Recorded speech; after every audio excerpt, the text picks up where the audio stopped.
জিতবে এবার সায়ন, হলদিয়াতে হবে হবে হবে শিল্পায়ন। জিতবে এবার সায়ন, তমলুক জুড়ে হবে হবে হবে। পূর্ব মেদিনীপুরের তমলুকে বসে আছি আমরা, আর আমাদের সঙ্গে আছেন এখানের বাম প্রার্থী সায়ন বন্দ্যোপাধ্যায়। পেশায় আইনজীবী সায়ন ইতিমধ্যেই বিশেষ করে সোশ্যাল নেটওয়ার্কে সাড়া ফেলে দিয়েছেন। সেই সায়ন এবার এখানকার বাম প্রার্থী। কথা বলবো আপনার সঙ্গে। আমার একদম প্রথম প্রশ্ন, সোশ্যাল নেটওয়ার্কে আপনি খুব পপুলার, সোশ্যাল নেটওয়ার্কে দেবাংশুও খুব পপুলার। আমি একটু আগে রিসার্চ করছিলাম, সেখানে কিন্তু দেবাংশু আপনাকে পিছিয়ে দিয়েছে। আপনার 5 লাখ ফলোয়ার, দেবাংশুর 10 লাখ ফলোয়ার। প্রথম কথা হচ্ছে যে সোশ্যাল মিডিয়াতে আমাকে মানুষজন খুব চিনেছে 2020-21 ওই সময় থেকে। আমি রাজনীতিটা করি 2012-13 ওই সময় থেকে। সোশ্যাল মিডিয়াটাকে ব্যবহার করেছিলাম রাজনীতির কথা আরও বৃহৎ অংশের মানুষের কাছে পৌঁছে দেবো বলে। 2019 সালে পার্লামেন্টে যখন শপথ গ্রহণ করা হয়, সেই সময়তে একটি ইনসিডেন্ট আমার খুব খারাপ লেগেছিল। সেটা হচ্ছে এমপিরা যারা ইলেক্টেড হচ্ছে, কেউ জয় শ্রীরাম বলে চেঁচাচ্ছে, কেউ জয় মা কালী বলে চেঁচাচ্ছে, কেউ জয় মা দুর্গা বলে চেঁচাচ্ছে, কেউ আল্লাহু আকবর বলে চেঁচাচ্ছে। কিন্তু পার্লামেন্টটা আইন তৈরি করবার জায়গা। আপনার ধর্মের চর্চা করা আপনার অধিকার, কিন্তু সেই অধিকারটা জায়গা হচ্ছে মন্দির, মসজিদ, গির্জা, সেইটা গুরুদুয়ারা, সেইটা পার্লামেন্ট না। ওখানে আইন তৈরি হয়, পার্লামেন্টে ভারতবর্ষের সংবিধানের সংশোধন করা হয়, কনস্টিটিউশনাল অ্যামেন্ডমেন্ট হয় সেখানে, দেশের বিভিন্ন রকমের পলিসি সেখানে তৈরি হয়।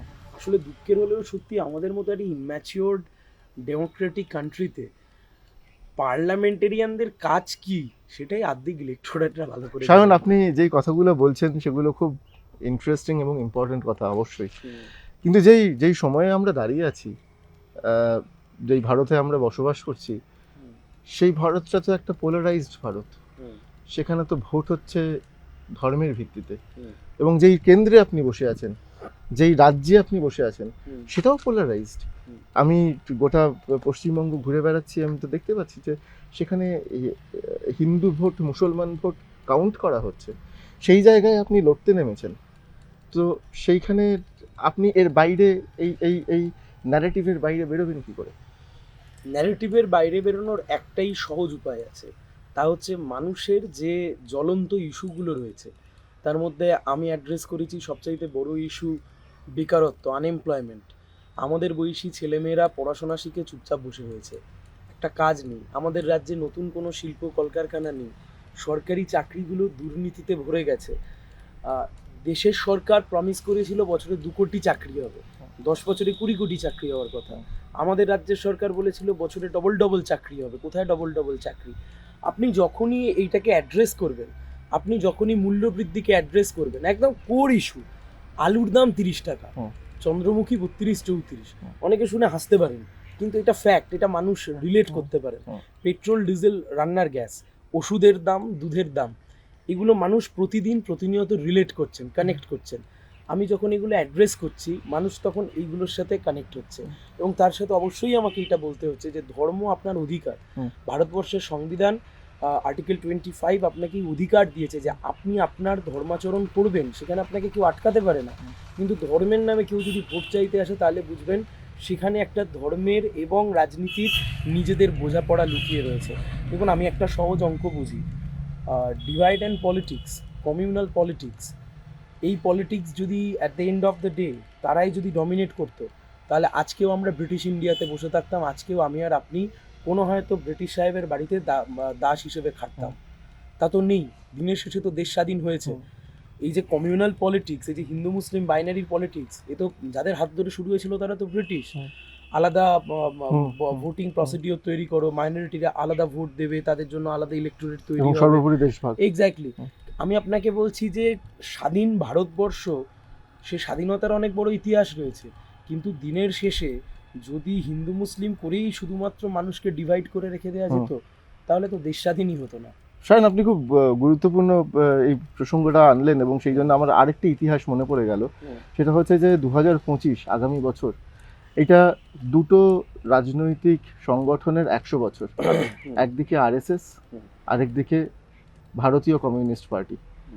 আরএসএস আজকে 100 বছর পরে যেই জায়গায় এসে পৌঁছেছে, আপনার কি মনে হয় না যে ভারতীয় কমিউনিস্ট পার্টি, ভারতীয় কমিউনিস্ট আন্দোলনও সেই জায়গায় পৌঁছতে পারতো, কিন্তু পৌঁছতে পারেনি? দেখুন, দুটো আলাদা বিষয়। প্রথমত, আরএসএস পলিটিক্যাল অর্গানাইজেশন, এটা তারাই স্বীকার করে না। আগে করতো, বাট সেই ব্যান হওয়ার পরবর্তী সময় থেকে আরএসএস পলিটিক্যাল অর্গানাইজেশন এটা তারাই স্বীকার করে না। তারা বলে যে আমরা একটা অর্গানাইজেশন, আমরা নিজেদের মতো করে চর্চা করি, আমাদের একটা নিজস্ব আইডিওলজি আছে। আমি তাদের কথা বলছি। কমিউনিস্ট পার্টি ভারতবর্ষে একটা নির্দিষ্ট লক্ষ্য রেখে তার যাত্রাপথ শুরু করেছিল। সেই লক্ষ্যের প্রথম যে ধাপ ছিল তা হলো দেশকে স্বাধীন করা। সে ধাপ আমরা অর্জন করেছি। যে ভারতবর্ষের বুকে একমাত্র বামপন্থী দল হিসেবে সিপিআইএম, তারা তো এখনো মাথা তুলে একটা অল ইন্ডিয়া পার্টি হিসেবে দাঁড়িয়ে আছে, এবং আমরা তো একটা অল্টারনেটিভের কথা বলছি। এইটা বলবার জন্যও তো ধক লাগে, এইটা করবার জন্যও তো ধক লাগে। আমরা তো দাঁড়িয়ে বলছি যে এইবারের ইলেকশনে যদি প্যান ইন্ডিয়াতে যা এতদিন ধরে চলেছে তা যদি কন্টিনিউ হতে থাকে, বিজেপি যদি ফের পাওয়ারে আসে, তাহলে আমাদের দেশের যে বৈচিত্র্যের মধ্যে ঐক্য, এই সব কিছু কিন্তু শেষ হয়ে যাবে।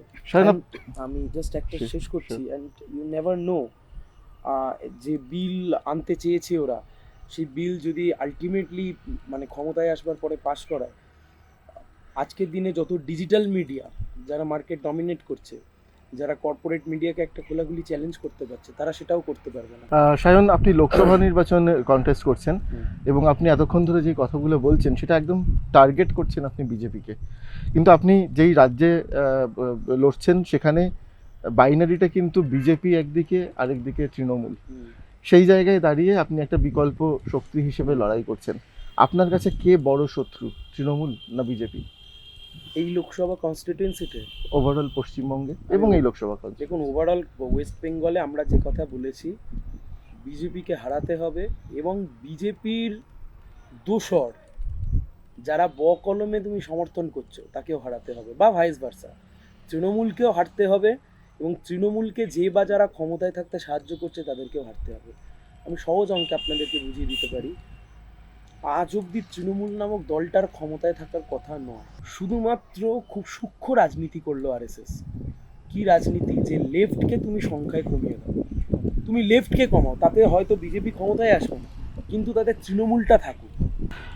আরএসএস এর যে পশ্চিমবঙ্গের যে মুখপত্র, যে পত্রিকা, সেখানে পরিষ্কার করে বলা হয়েছিল 2016 না 2019-এ যে আমাদের প্রধান শত্রু হচ্ছে কমিউনিস্ট। তো তার জন্য কমিউনিস্টদেরকে সঙ্গে লড়াই করেছেন মমতা, সুতরাং মমতা আমাদের কম শত্রু। এবং আমি আপনাকে বলছি, 2016 সালের যে ইলেকশন হয়েছিল, সেই ইলেকশনে অন্তত 75 থেকে 85টা এমন সিট ছিল যেখানে আরএসএস ভোট ট্রান্সফার করিয়েছে, এবং সেখানে 1000, 1500, 2000 মার্জিনে আমরা হারি। না হলে 2016-তেও তৃণমূল কংগ্রেসের গভর্নমেন্ট থাকার কথা না। আপনার নিশ্চয়ই মনে আছে 2021 সালে মমতা ব্যানার্জি যখন নির্বাচনটা হারলেন, সেই সময় কোভিডের সেকেন্ড ওয়েভ চলছে। গোটা ভারতবর্ষে যতগুলো নির্বাচন ডিউ ছিল, কোথাও কোনো নির্বাচন হলো না। পশ্চিমবাংলার চিফ সেক্রেটারি একটা চিঠি লিখলেন ভারতবর্ষের নির্বাচন কমিশনারকে, জাতীয় নির্বাচন কমিশনকে চিঠি লিখে বললেন যে ভবানীপুর থেকে মমতা ব্যানার্জি যদি না ভোটে দাঁড়ান, তাহলে পশ্চিমবাংলায় কনস্টিটিউশনাল ক্রাইসিস হয়ে যাবে।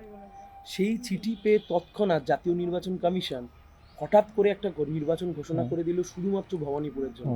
সেটা নিয়ে আমরা হাইকোর্টে জনস্বার্থ মামলা করেছিলাম। পরবর্তীকালে মুখ্য সচিবকে তৃণমূলের দালাল বা তৃণমূলের সার্ভেন্ট, এই কথাটা শুনতে হয়েছিল কলকাতা হাইকোর্ট থেকে। এর থেকেই তো পরিষ্কার হয়ে যায়। কারণ এই যে কথাগুলো আপনি বলছেন, এই কথাগুলো ভোটারদের কাছে পৌঁছাতে পারছেন? অবশ্যই। তার কারণ যদি আপনি 21 সালের কথা বলছিলেন, 21 সালে আপনারা শূন্য, এই যেই ভোট লড়ছেন শূন্য থেকে শুরু করছেন। সত্যিই কি আপনারা মনে করছেন যে এইবারের ভোটে আপনারা জিততে পারবেন? তার কারণ দেবাংশুর ইন্টারভিউ করছিলাম আপনার মতো একটু আগে, এবং দেবাংশু বলেছেন ওরা তো ম্যাচ প্র্যাকটিসে নেমেছে, এটা এটা এটা আসল ম্যাচ নয়, তার কারণ ওরা সকলেই জানে ওরা জিতবে না। ও জানেন না ওর নেতারা রোজ বিজেপির নেতাদের সাথে খবরাখবর রাখে। বাচ্চা ছেলে তো দুধ ভাত খাইয়ে রেখে দিয়েছে, হাতে ললিপপ ধরিয়ে রেখে। ওকে মাথায় হাত বোলাচ্ছে, আর ওর নেতারা রোজ বিজেপির নেতাদের সাথে, আমি বেশি বলছি না, আমি জানি না এসব ওর কানে গিয়ে পৌঁছবে কি না।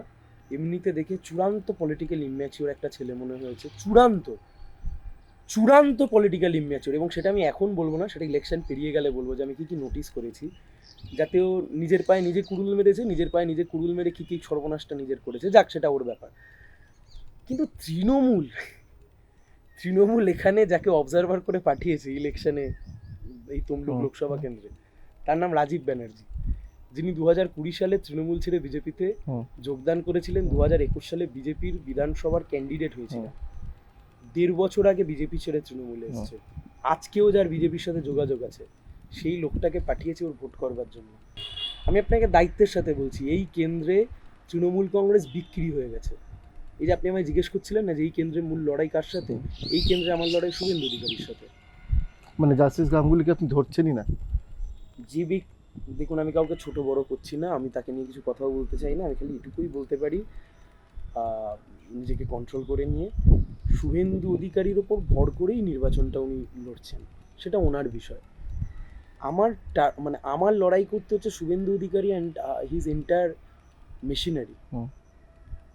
সেখানে কি ক্যান্ডিডেট ডাজেন্ট ম্যাটার, কারণ প্রথমের দিকে যেটা সবাই ভাবছিল যে ক্যান্ডিডেট তার ব্যক্তিগত ক্যারিশমায় খুব ভোট টানবে, এটা হচ্ছে তমলুকের ঘরে ঘরে খোঁজ নিন। আপনি তো জার্নালিস্ট, ইউনিয়ন জার্নালিস্ট, আপনি তমলুকের ডোর টু ডোর বা তমলুকের একদম ক্রিম মিডিল ক্লাস সোসাইটিতে খোঁজ নিন। খুব নিচেতেও আমি যেতে বলছি না আপনাকে, আমি আপনাকে বলছি ক্রিম মিডিল ক্লাস সেকশন এই তমলুক শহরে পেয়ে যাবেন। আপনি গিয়ে ক্যান্ডিডেট সম্পর্কে মনোভাব জেনে আসুন, আপনি পরিষ্কার হয়ে যাবে বিষয়টা। শায়ন, আপনি বলছিলেন যে শুভেন্দু অধিকারী এবং তার মেশিনারির সঙ্গে লড়াই করতে হচ্ছে এখানে, আপনি কতগুলো বলছিলেন, আর আমার 12 বছর আগের কথা মনে পড়ে যাচ্ছিল। আপনি তো বোধহয় 2012 সাল থেকে রাজনীতিতে যোগ দিয়েছেন যেমন বললেন, তার ঠিক আগে 2008, 9, 10 এই সময়তে যখন এই তমলুকে বসেই তখনকার বিরোধীদের সঙ্গে ইন্টারভিউ করতাম, তাদের ইন্টারভিউ নিতাম, ইনক্লুডিং শুভেন্দু অধিকারী, তারা বলতেন যে আপনি যান, এখানে অন্য কারোর সঙ্গে লড়াই করতে হয় না, এখানে লক্ষণ শেঠ এবং তার মেশিনারির সঙ্গে লড়াই করতে হয়।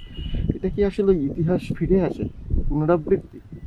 সেটা বলতে পারবো না, তবে এইটা বলতে পারি যে শুভেন্দুবাবু তিনি 33 বছর বয়সে লোকসভার প্রার্থী হয়েছিলেন, হেরে গেছিলেন 2004-এ। উনি সাংসদ হয়েছিলেন 38 বছর বয়সে। তমলুকের সবচাইতে ইয়ং এমপি হব আমি 31 বছর বয়সে, এবং এটা ম্যান্ডেট। এতটা কনফিডেন্ট? মানুষ কনফিডেন্স দেখাচ্ছে, হাওয়ায় কথা বলছি না, মানুষ কনফিডেন্স দেখাচ্ছে। তার কারণ তৃণমূল আর বিজেপির প্রার্থীর আপনি বক্তৃতা শুনুন। ভারতবর্ষের পার্লামেন্টের ইলেকশন হচ্ছে, মানে আমরা কেউ কি ফিল করতে পারছি যে আমরা যারা নির্বাচনে দাঁড়িয়েছি আমরা ভোটে জিতলে দেশের পলিসি ঠিক করব? আমি শুনছিলাম, আসলে সব বলতে খারাপও লাগে, তৃণমূলের যিনি ক্যান্ডিডেট তিনি বলছিলেন যে আমি এই করব সেই করব, ওদিকে রাস্তা, এদিকে ট্রেন, এই ওই অমুক তমুক, মুখ্যমন্ত্রীকে বলে এই ওই তাই। একজন এমপির কাজ কি তাই? একজন এমপি অথবা একজন এমএলএ, আমি ওই যে বললাম না আমাদের মতো দেশের ইম্যাচিওর ডেমোক্রেসিতে বলেই এটা সম্ভব। বিশ্বাস করুন, যতজন ভোটে লড়ছে পশ্চিমবাংলায়, আপনি সবার পার্সোনাল ইন্টারভিউ করুন, করে আপনি জিজ্ঞেস করুন যে একজন এমপির কাজ কী, মানে একজন এমপির বেসিক কাজ কী, তাকে কিসের জন্য ভোট দেওয়া হয়। আমি আপনাকে লিখে দিচ্ছি, 70% অফ দেম, 70% হয়তো অনেক বেশি বললাম, তার চাইতে বেশি তারা জানেই না যে এমপির কাজ কী। দুর্ভাগ্যের হলেও সত্যি, আমরা যে কেন্দ্রে বসে রয়েছি, দিব্যেন্দুবাবু এখানে সাংসদ ছিলেন, দীর্ঘ প্রায় 9 বছর সাংসদ ছিলেন উনি, 8 বছর সাংসদ ছিলেন। ওনার অ্যাভারেজ অ্যাটেন্ডেন্স দিল্লিতে পার্লামেন্টে দ্যাট ইজ 22%। 30% না হলে আমাদেরকে পরীক্ষায় বসতে দিত না ছোটোবেলায়। একজন এমপি 22% দিল্লিতে গেছেন, ইজ ইট এ জোক? ইয়ার কি হচ্ছে এগুলো? সায়ন, 30% না পেলে পরীক্ষায় বসতে দেওয়া হতো না, আপনাকে পরীক্ষায় বসতে দেওয়া হয়েছে। এবং ফর্চুনেটলি অর আনফর্চুনেটলি এই যেই ডেমোক্রেসিটা ইম্যাচিওর, সেই ইম্যাচিওর ডেমোক্রেসিতেই আপনাকে ভরসা রাখতে হচ্ছে, এবং সেই ইম্যাচিওর ডেমোক্রেসির ভোট যদি আপনি পান তাহলেই আপনি জিততে পারবেন। আপনি কনফিডেন্ট, আমরা লক্ষ্য রাখবো 4 তারিখের দিকে, যদি জেতেন তাহলে আবার কথা হবে।